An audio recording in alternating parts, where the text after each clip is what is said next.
So if you were helping a first-time buyer, what are some things that you would want them to know?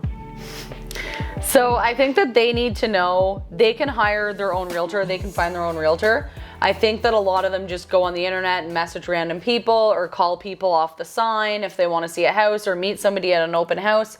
But they should go out and read reviews online, check out different realtors on social media, whatever, and find somebody that they feel comfortable with, because that's the person that's going to be guiding them through the process. Yeah. Learn about that realtor as well, of course, make sure they're experienced, they know what they're doing, that sort of stuff, obviously, but mainly just making sure that they know that they can go find their own realtor. A lot of people that hire me to sell their house, I find out that when they bought, they didn't even know the process. They just thought they had to use the person on the sign or whatever. So I think it's important for the first-time homebuyer to find a realtor for them to help them through the process. I think it's also important for them to know that if they're with their bank or if they're with somebody for a mortgage pre-approval, that there are other options. So if somebody is with a bank, for example, they should go to some brokers and get opinions on or get pre-approvals, see what other mortgage agents can offer them. So I think some people think they have to go to their bank to get a mortgage pre-approval, but that's not the case. So if you're like with Scotiabank, for example, for all your banking, you can go to a mortgage broker and they can shop around for you to find you a better product and a better rate. And it may not be that your mortgage necessarily is with Scotiabank, even though you are. Like you could be with Scotiabank and your mortgage is with Royal Bank, or whatever. And I don't think be the same bank. I don't think people realize that. So I think knowing that they can shop around is important for the mortgage as well. Finding a realtor that they're comfortable with, like I said, and making sure that they have somebody that actually explains the process to them, gets back to them quickly, is answering their questions, because you don't want the first-time home buyer to feel that they can't ask the person they've hired to, ask them questions about the process. You want them to know exactly what's going on. And I also think that there's a misconception that I think we mentioned this in another video, but that the first-time home buyer has to come up with money to pay for the realtor. So sometimes when I offer to help someone, they'll say, oh no, we don't have extra money for that. But really, they don't have to come up with extra cash typically for that. The seller is the one that's paying the commission. So, when I show a buyer a house, I'm getting paid through the listing brokerage from the seller, not from the buyer. And I think the buyer thinks they have to pay me money. Yeah. And yes, of course, we all know that it's all worked into the sale price and that sort of thing. But the buyer does not have to come up usually with additional cash to pay a realtor. So it's a win-win, They get a realtor that knows what they're doing, that guides them through the process, and step by step shows them all the houses, does the back end work for them. And then at the end, they get a housewarming gift and a house. So yeah, no, that's great. I think that if I were to answer that, I'd say a lot of what you just said. I would say kind of know like what could be taken to your advantage, or what you could use to your advantage, I mean. So what I mean by that is like, as a first-time buyer, you're going to have your down payment, you're going to have your whole down payment ready to go. So for a deposit amount, you could probably go a little higher than other people.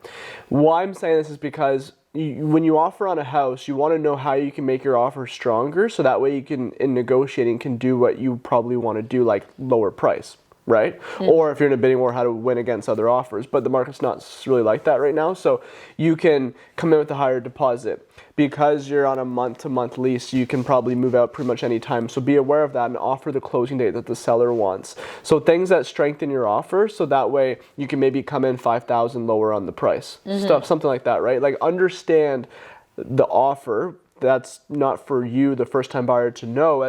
That's your agent's job to explain that to you and to be aware of these things. But know how, as a first-time buyer, you can do some of this stuff to your advantage for like price, or maybe you want to, maybe it's not money, maybe it's something else, right? But so that, and then I would say, a lot of people don't know that's kind of a two-step process with mortgages. So you do the pre-approval, like you were saying, and then you have to actually get the mortgage on the house, the underwriting process. I would just tell people, it's like a very long answer I can give, but I'll try and just really shorten it up.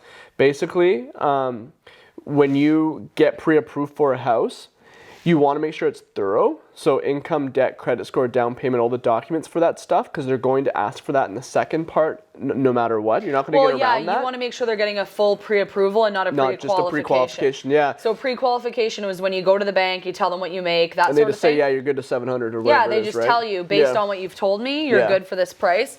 The actual pre-approval, they do run your credit, and they should be running your credit. They should be checking your, all of your stuff before you even start looking at houses. Yeah, because the worst thing I've seen it happen before where, first-time buyer couple goes out, sees 10 houses, buys a house. They have a condition in the offer for financing. That's good, so you're protected legally. And then you go to the second step, the underwriting part, and then an issue comes up that you could have known in the beginning in the pre-approval. So you want to make sure, because it's going to get asked no matter what. It's no point investing all this time and energy and submitting a deposit and spending $450 on a home inspection just to find out later that there's an issue. Yeah. But think about the realtor's time. Think about the other homeowner's time, because you had to go see the house and they had to probably leave the house during that 30-minute time. Well, and it's also tying up somebody else's house. Exactly. Because now their house is conditionally sold off the market, and then it falls kind apart. of. And so it's really stressful for the seller as well, for everybody, when all you could have done in the beginning is get all of the proper documents to the mortgage agent. But the buyer understandably doesn't know that. I was going to say that, yeah. The buyer might not even know what the documents are, right? So that's why if you're hearing this as a first-time buyer, go to your bank or mortgage broker and just ask them, like, hey, I know there's this other part that's going to happen later, like it's called underwriting and them giving you a commitment for the mortgage. That's going to happen. I don't want you to ask me things here that are going to cause issue. I'd rather bring it up front. So what are those other things you're going to need? And I would ask them too, you say I'm pre-approved. Have you ran my credit check? Have you checked all of my documents? That sort of thing. Because there's so many people that are just pre-qualified, and that doesn't give a picture of their debt. It doesn't give a picture of whether or not they even have a down payment, their credit score. It's looking at nothing. It's just saying, you say that you made this much a year, based on that you should qualify for this. That's it. Anybody could do that. I could tell somebody based on some online calculator or something.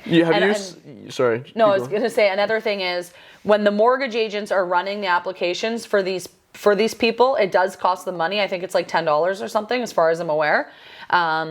So sometimes I have heard of situations where they don't want to run everything because it's costing them money. And if they have a high volume of people coming to them to run the credit checks and stuff, that can really add up. But there are particular, I can think of some brokers that I've referred people to or that I've worked with, and they want to make sure that everybody that they're telling is good. Yeah. And they want to keep those relationships with the realtors good as well, right? Because then we end up telling our clients, oh, that's a great mortgage broker. You can trust that person. They do the process thoroughly. So by them not doing it thoroughly, it's just changing their reputation too. So it's important for the mortgage broker. It's important for everybody in the transaction. That's involved in the whole process, right? No, I agree. Another thing I'd say too, as a first-time buyer, is just know that all the secrets in a house are in the basement. What I mean by that is, like, mechanically and structurally, you're gonna know more about a house in the basement than like on a main floor like this. So go into the basement, see if there's water issues, smell, see if it's like musty or not. Because water issues can be a big deal, right? Like, imagine having to cut up all the drywall, get rid of mold, redo the flooring, the baseboards, put drywall back up, waterproof the outside. That's thousands of dollars, right? And so, a lot of homeowners, they don't disclose, or they might not realize that it's an issue, or maybe they didn't know for whatever reason, and the spring rolls around and now you got water coming in your basement and you're like, shit, what could I have done? So looking for those things, or having a real estate agent that will at least be willing to point out some stuff that maybe the home insurance company is going to have an issue with, like mechanically, like galvanized plumbing or knob and tube wiring and stuff like that. Because buying your first house, you're not going to probably know a lot of these things unless you're in trades. So like you said, back to the agent, someone who's like responsive, knows the area who really cares, explains the process, which I think is huge. Oh yeah. Like, I sit down with people and I do it and I think, wow, imagine like you just didn't do that, and people, like, I'm thinking, like, imagine if I was buying a house and I just like talked to realtor and realtor was like, hey, what are you looking for? Like, kind of on like the HGTV shows, and it's like, this is it. And they just start seeing houses and you put an offer in. Like, there's so much unknowns there that you don't even know what you don't know. But if you have the conversation, then you start thinking, hey, I don't understand this. I want to ask some questions, or I kind of get to know, okay, it's a contract that we go into. What does that mean and stuff? Yeah, so the contract portion and understanding when the lawyer comes in as well. Like what the role is of the lawyer, why you have a lawyer and all that kind of stuff. Yeah, understanding that. And you don't need the lawyer right away. I meet a lot of first-time home buyers that think they need to hire a lawyer right away. Yeah. But that comes a little bit after, and that's something we can obviously explain to people. Yeah, so pre-approval, home inspection is huge as well. And also knowing that you can get inspections on other components like a well, a septic, doing water tests, that sort of thing. So the other day I actually had somebody message me and they said when they bought a house from their realtor, they had no idea they could inspect the septic. And then the septic failed. It's like, whoa, that you didn't know that? That's huge. Yeah. So knowing that you can get anything looked at. So if you're looking at a house and there's an oil tank, you can get that looked at. If you're not happy with something to do with the electrical, talk to your realtor about that. Maybe get an electrician in. So you don't just have to accept it for what it, like you can, do your due diligence. Further, and kind of know what you want, like what. There's an onus on the buyer to do their own research on things, like to kind of be aware of what you worry about. And as an agent, your job is to try to help identify that stuff, but sometimes you don't really know. Like maybe someone sounds kind of like a funny example, but maybe someone really is scared of haunted houses, right? For whatever reason. So they're like, you need to ask that because no one's like, is someone even going to disclose if maybe there's ghosts in the house or something? Like, I don't know. It's I don't even believe in ghosts personally. So like, I don't, like if it was me selling the house, I wouldn't say anything, but unless I actually had a haunted house. So that's kind of a weird example, but just knowing the things that you would really be bothered by, maybe the neighbors, the area, traffic, noise, etc., that you can't tell just from a showing that you want to dive more into and look into, inspecting a septic, right, or doing a flow test on a well. Those things are doable. They just have limitations because of certain things, like doing a flow test might cost some money, might take a while to get a technician out to find one. Doesn't mean you can't do it. Yeah. It's just that it's complicated and you need someone that's going to explain it to you properly so you can make the right informed decision for you. And craft the offer properly as well to allow time for that. Yes. And also, I think some first-time home buyers especially think that a house either passes or fails the home inspection. Yeah, it's not a pass-fail test. There's not a pass or fail. The home inspector basically comes in, gives you all the information, then you can make a decision on whether or not you want to move forward. Or sometimes even the bank too, right? You can do the inspection, come across some things, and then the bank no longer is interested in financing the property because there's something going on with it. So there's there's a lot. There's a lot to that. I know, there is a lot to it. So having an agent that's aware of all these things puts themselves in your position. I think that's huge, right? Like if I'm helping you and you're buying your first house, I would think, okay, what does Jess probably not know? And I'd be like, okay, I'm going to try and ask you, like, do you kind of know what closing costs are? Do you know what you're looking for in a house? Do you know what's most important to you? Oh, you think it's this? Well, why is it that? Let's look into it a little bit and let's figure that out. Because then it helps people kind of get pushed into learning more about themselves and what's important and stuff. So yeah, I think there's a lot to it, and just working with an agent that's really experienced with first-time buyers is really going to help. For sure. They don't teach us a lot of this stuff in school. No, and I mean, the more experienced a realtor is too, the more likely they've been through a lot of the headaches and things that can come up. So that's another thing. Sweet. Well, I think that'll be helpful Yeah, for sure. people. Let's talk some more. All right.